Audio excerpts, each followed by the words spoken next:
اعوذ باللہ من الشیطان الرجیم بسم اللہ الرحمن الرحیم۔ عزیز طلبہ السلام علیکم، میں محمد سعید فرام پشاور ماڈل اسکول آپ لوگوں کی خدمت میں دوبارہ میں کلاس 8 کے طلبہ طالبات کے لیے اور 9 کے طلبہ طالبات کے لیے سورۃ الانفال کا دوسرا حصہ یعنی درس الاول با شروع کریں گے۔ اول الف آپ لوگوں کو سمجھایا گیا تھا مختلف 3 قسم کی ویڈیو میں کہ اس میں کیا کیا احکامات اللہ تعالیٰ نے دیے تھے۔ آج سورۃ الانفال کا رکوع نمبر 2 ہے جو درس الاول با ہے، آیت نمبر 1 تا 19 ہے۔ ان آیات کریمہ میں جو آپ کے سامنے اسکرین پہ نظر آ رہا ہے، ان آیات کریمہ میں اللہ تعالیٰ یہاں پر میدان جنگ میں جو حالات پیش آ گئے تھے اس حالات کے بارے میں اللہ تعالیٰ یہاں پر فرما رہا ہے۔ غزوہ بدر کے دن یعنی میدان جنگ میں اللہ تعالیٰ نے جو انعامات و احسانات مسلمانوں پر نازل فرمائے تھے اس کا ذکر اللہ تعالیٰ یہاں پہ کر رہا ہے۔ آیت کریمہ کو پڑھنے سے قبل ذرا ایک نظر آپ لوگ اس شیٹ پر ڈالیں جو آپ لوگوں کے نظر آ رہا ہے۔ یہ ہے کہ غزوہ بدر کے دن یعنی میدان جنگ میں اللہ تعالیٰ کے انعامات و احسانات جو اللہ تعالیٰ نے اپنے بندوں پر کیے تھے ان میں سے خاص احسانات یہ ہیں۔ نمبر 1 تو یہ ہے کہ میدان جنگ میں اللہ تعالیٰ نے مسلمانوں پر نیند طاری کر دی تاکہ مسلمانوں کو امن سکون راحت چین ملے اور وہ جو بیقراری اور خوف ہے وہ دور ہو جائے۔ اللہ تعالیٰ نے میدان جنگ میں مسلمانوں پر نیند طاری کر دی۔ کیسے نیند طاری کر دی اور اس کی وجہ کیا تھی، اب اس کو آیت کریمہ کی روشنی میں سمجھیں گے، صرف آپ لوگوں کو بتانے کے لیے کہ آج کی آیت میں اللہ تعالیٰ ہمیں کون کون سی انعامات فرما رہا ہے۔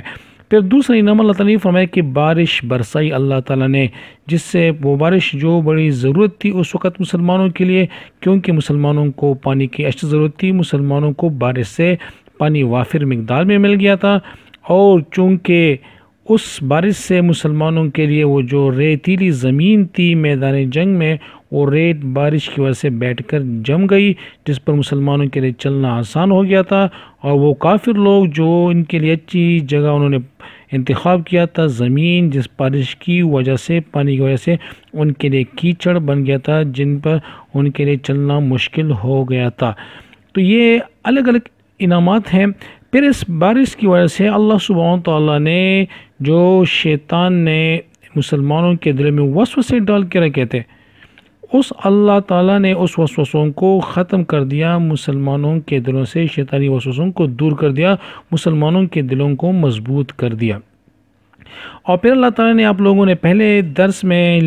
پڑھا تھا، سمجھا تھا کہ اللہ تعالیٰ مسلمانوں کی مدد کے لیے فرشتے بھیجے گا، تو اللہ تعالیٰ آج کے درس میں پھر ذکر کرا ہے کہ میں آپ کی مدد کے لیے فرشتے بھیجوں گا۔ تو یہ اللہ تعالیٰ کے انعامات ہیں جو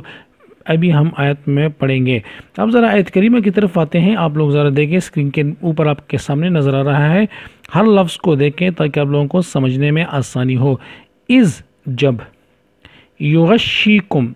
تم پر طاری کر دی، اللہ سبحانہ تعالیٰ صحابہ کرام سے، نبی کریم صلی اللہ علیہ وسلم سے، مسلمانوں سے جو بدر میں موجود تھے ان کو فرما رہا ہے کہ اذ جب یغشیکم تم پر طاری کر دی نعاس نیند غنودگی امانتاً امن دینے کے لیے، سکون دینے کے لیے، راحت پہنچا دینے کے لیے، منہو اپنی طرف سے، وَيُنَزِّلُ اور نازل کیا، یا اتارا، علیکم تم پر، من السماء آسمان سے، ماءً پانی لیکن یہاں سے مراد بارش ہے کہ اللہ تعالیٰ نے آسمان سے تم پر بارش کر دی، لِيُطَهِّرَكُمْ تاکہ پاک کر دے تمہیں، بھی اس سے، وَيُذْهِبَ اور دور کر دے، عنکم تم سے، رجز شیطان کی گندگی، رجز ناپاکی کو کہتے ہیں، نجاست کو کہتے ہیں، شیطان کی گندگی، شیطانی وسوسے مراد ہیں، وَلْيَرْبِطَ اور مضبوط کر دیں، عَلَىٰ اس پر، قُلُوبِكُمْ تمہارے دلوں کو، وَيُثَبِّتَ اور جما دے، بِهِ اقدام اس پر تمہارے قدموں کو۔ اب ذرا اس کو سمجھتے ہیں کہ اللہ سبحانہ تعالیٰ نے جو اس آیت کریمہ میں آیت نمبر 11 میں اللہ تعالیٰ نے انعامات بیان فرمائے ہیں جو آپ کو میں نے پہلے بتایا۔ ایک ہے نیند کا طاری کرنا، دوسرا ہے بارش کا برسانا، تیسرا ہے شیطانی وسوسوں کو، ان خوف کو دور کرنا، اور پھر ہے فرشتوں کا آنا۔ تو یہاں پہ ایک بات ذہن میں رکھیں کہ میدان جنگ میں نیند کا آنا اللہ تعالیٰ کی طرف سے یہ ایک رحمت ہے، ایک نعمت ہے، صرف میدان جنگ میں ہے۔ اور لیکن یاد رہے کہ نماز کے اندر نیند کا غلبانہ یہ شیطانی فعل ہے، یہ شیطانی کام ہے، یہ انسان کی ضعف ہے، کمزوری ہے، یہ انعام نہیں ہے اللہ تعالیٰ کی طرف سے۔ صرف میدان جنگ میں تکلیف کی حالت میں جب آپ کے سامنے موت ہو اور آپ سمجھ رہے ہو کہ مجھے دشمن کاٹے گا، مجھے دشمن ذبح کرے گا، دشمن میرے ٹکڑے ٹکڑے کرے گا، اس وقت تجھے نیند آئے، تو یہ اللہ تعالیٰ کی طرف سے نعمت ہے جو انسان کو نیند عطا کر دیتا ہے۔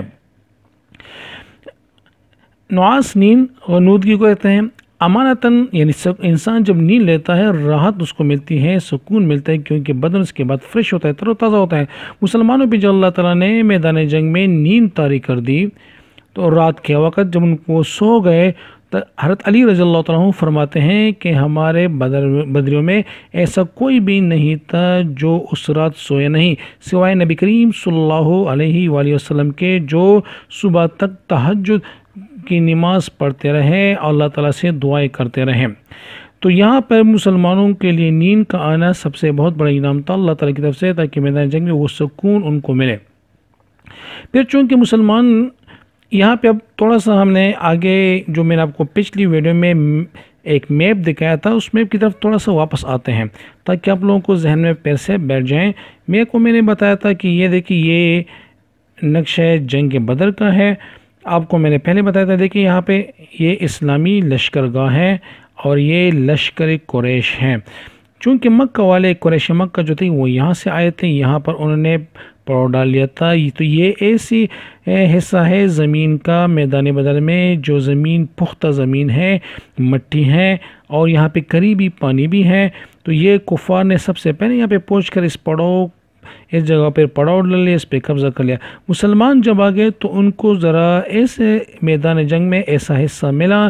جہاں پہ ان کے لیے ریت ہی ریت تھی، پانی بھی نہ ہونے کے برابر تھا، اور مسلمانوں کے نیچے جو قدم زمین تھی وہ قدم اس پہ جم نہیں رہے تھے، ریتیلی زمین تھی۔ تو یہ مسلمانوں کے دلوں میں شیطان نے وسوسے ڈال دیے کہ دیکھو تم لوگ خواہ کہتے ہو کہ اللہ تعالیٰ اور رسول اللہ صلی اللہ علیہ وسلم ہمارے ساتھ ہیں، آپ لوگ دیکھیں آپ لوگوں کے پاس کچھ بھی نہیں، آپ لوگوں کے پاس نہ لشکر ہے، نہ طاقت ہے، نہ اسلحہ ہے، نہ خوراک ہے، نہ پانی ہے۔ اور کفار کو دیکھیں ان کے پاس طاقت ہے، لشکر ہے، 1000 کا لشکر ہے، وہ بھی مسلحہ لشکر ہے، ان کے پاس سب کچھ ہے، طاقت ہے۔ لہٰذا دیکھیں تم لوگوں کا اب یہاں پہ مرنا اٹل ہے، یقیناً تم لوگ یہاں پہ ہلاک ہو جاؤ گے۔ شیطان نے مختلف قسم کے وسوسے مسلمانوں کے دلوں میں ڈال دیے، لیکن اللہ سبحانہ و تعالیٰ نے یہاں پہ بازی پلٹ دی، مسلمانوں پر رات کے وقت نیند طاری کر دی، اور اللہ سبحانہ تعالیٰ نے بارش برسائی، جس بارش سے آپ کو میں نے پہلے بتایا کہ اس بارش سے مسلمانوں کو 3 بڑے فائدے ہو گئے۔ ایک تو بڑا فائدہ ہے کہ مسلمانوں کو وافر مقدار میں پانی مل گیا، مسلمانوں نے جلدی سے بارش کا پانی جمع کیا، گڈھے بنائے، بارش کا پانی جمع کیا، جس سے وہ وضو بنایا، جس کو غسل کی حاجت تھی غسل کیا، اور پانی پیا، اپنے جانوروں کو جو موجود تھے ان کو بھی پلایا، اور کچھ پانی محفوظ بھی کیا۔ اس بارش کی وجہ سے ریت، آپ لوگوں کو یقیناً پتہ ہوگا، آپ لوگ تجربہ بھی کر سکتے ہیں، اگر آپ کے پاس قریبی ریت ہو تو دن میں آپ لوگ کر سکتے ہیں، اس پہ پانی ڈال دے، وہ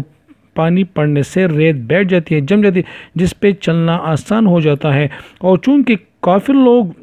زمین پر تھے، اس لیے بارش کی وجہ سے ان کے لیے زمین کیچڑ میں تبدیل ہو گئی، جس کا ان کے لیے چلنا بڑا مشکل ہو گیا۔ مسلمانوں کے لیے چلنا آسان، کفار کے لیے چلنا مشکل ہو گیا۔ تو یہ اللہ تعالیٰ کی طرف سے انعامات تھے جو اللہ تعالیٰ نے میدان بدر میں مسلمانوں پہ نازل فرمائے، اور پھر اللہ تعالیٰ نے مسلمانوں کی مدد کے لیے جو فرمایا تھا کہ آپ کی مدد کے لیے فرشتے بھیجوں گا، تو اللہ سبحانہ تعالیٰ نے فرشتے بھیجے، اور یہ لشکر اسلام اور یہ کفار کا لشکر آمنے سامنے ہو گیا، اور اللہ تعالیٰ نے مسلمانوں کی مدد کرتے ہوئے فرشتوں کو بھی بھیجا، اور فرشتوں کو حکم ہوا کہ آپ کفار کے ہر حصے کو، پور کو، جوڑ کو توڑ دو، اور ان کو پیٹوں کے اوپر، گردنوں کے اوپر مار دو، ان کا ہر حصہ توڑ دو، اور مسلمانوں کی حوصلہ دو کہ اللہ تعالیٰ ہمارے ساتھ ہیں، ہم تمہارے ساتھ ہیں۔ اب ذرا دیکھیں آیت کریمہ کی طرف جاتے ہیں۔ بسم اللہ الرحمن الرحیم، دوبارہ دیکھیں، جب یغشیکم، تم پر طاری کر دی، نعاس نیند یا غنودگی، امانتاً امن دینے کے لیے، سکون دینے کے لیے، منہ اپنی طرف سے، وَيُنَزِّلُ اور نازل کیا، علیکم تم پر، من السماء آسمان سے، ماءً پانی یعنی بارش، لِيُطَهِّرَكُمْ تاکہ تم کو پاک کر دیں، تمہارے دلوں سے شیطانی وسوسے دور کر دیں، بھی اس سے، وَيُذْهِبَا اور دور کر دیں، عنکم تم سے، رجز الشیطان شیطان کی نجاست، شیطان کی گندگی، وَلِيَرْبِطَا اور مضبوط کر دے، علی اس پر، قلوبکم تمہارے دلوں کو، اور تمہارے دلوں کو اطمینان بخشے، شیطان کے وسوسے دور ہو جائیں، خوف دور ہو جائیں، وَيُثَبِّتَا اور جما دے، بہل اقدام تمہارے قدموں کو، یعنی ریت کے اوپر تمہارے قدموں کو جما دے۔ آگے اللہ سبحانہ وتعالیٰ فرماتے ہیں فرشتوں سے کہ اس جب یوں ہی وہی کر رہا تھا، حکم کر رہا تھا، رب کا تیرا رب، الی الملائکۃ فرشتوں کو، انی معکم میں تمہارے ساتھ ہوں، فثبتوا الذین پس ثابت قدم رہیں، فثبتوا ثابت قدم رہیں، دل کو مضبوط رکھنے، الذین وہ لوگ، آمنو جو ایمان مسلمان مومن لوگ، ثابت قدم رہیں، ڈرے نہیں۔ اللہ تعالیٰ فرماتے ہیں فرشتوں سے کہ آپ ان کو تسلی بھی دو کہ میں ان کے ساتھ ہوں، وہ مضبوط رہیں، ثابت قدم رہیں، اپنے دلوں کو مضبوط رکھیں۔ سعول کی میں ڈال دوں گا، کیا ڈال دوں گا؟ یعنی کفار کے دلوں میں رعب ڈال دوں گا، سعول کی میں ڈال دوں گا، فی قلوب الذین ان لوگوں کے دلوں میں، کفرو جو کافر ہیں، رعب ڈر خوف، میں کفار کے دلوں میں رعب ڈال دوں گا، فَضْرِبُوا اے فرشتوں تم مارو ان کو، فوق الاعناق گردنوں کے اوپر، فوق اوپر، عناق گردنوں کے اوپر تم ان کو مارو، وَضْرِبُوا اور مارو ان کو، منہم ان کو، کل بنان ہر حصہ، ہر پور ہر جوڑ ان کا توڑ دو، یعنی کفار کا ہر حصہ ہر پور توڑ دو۔ کیوں توڑ دو؟ اتنی سخت سزا کیوں اللہ سبحانہ وتعالیٰ نے دی ہے؟ اس کی وجہ یہ ہے، ذالک بانہم یہ اس لیے، شاق اللہ کہ انہوں نے مخالفت کی تھی اللہ تعالیٰ کی، ورسولہ اور رسول صلی اللہ علیہ وسلم کی، ومن یشاقق اللہ اور جو بھی مخالفت کرے گا اللہ تعالیٰ کی، ورسولہ اور اس کے رسول صلی اللہ علیہ وسلم کی، فإن اللہ پس بے شک اللہ تعالیٰ، شدید العقاب سخت عذاب دینے والا ہے۔ یہاں پہ اللہ تعالیٰ نے وارننگ بھی دی ہے تمام لوگوں کو کہ یہ کفار کو جو سخت سزا ملی ہے، یہاں پہ تو ان کا صرف بدن ٹوٹا پوٹا ہے، یہ جہنم ان کے لیے تیار ہے جو ابد الآباد ہے، ختم نہ ہونے والی سزا ہے ان کے لیے، آگ جو بڑکتی ہوئی آگ ہے جو جہنم میں جلیں گے، وہاں پر بھی عذاب ہے اور دنیا میں ان کے لیے عذاب ہے۔ تو یہ عذاب اس لیے ہے کہ انہوں نے شاق اللہ، انہوں نے مخالفت کی تھی، ورسولہ اللہ کی اور اس کے رسول کی، اور آگے اللہ کے فرما رہے ہیں، ومن یشاقق اللہ ورسولہ جو بھی پھر مخالفت کرے گا میرے اور میرے نبی صلی اللہ علیہ وسلم کی، فإن اللہ پس بے شک اللہ تعالیٰ، شدید العقاب اللہ سخت عذاب دینے والا ہے۔ ذالکم یہ،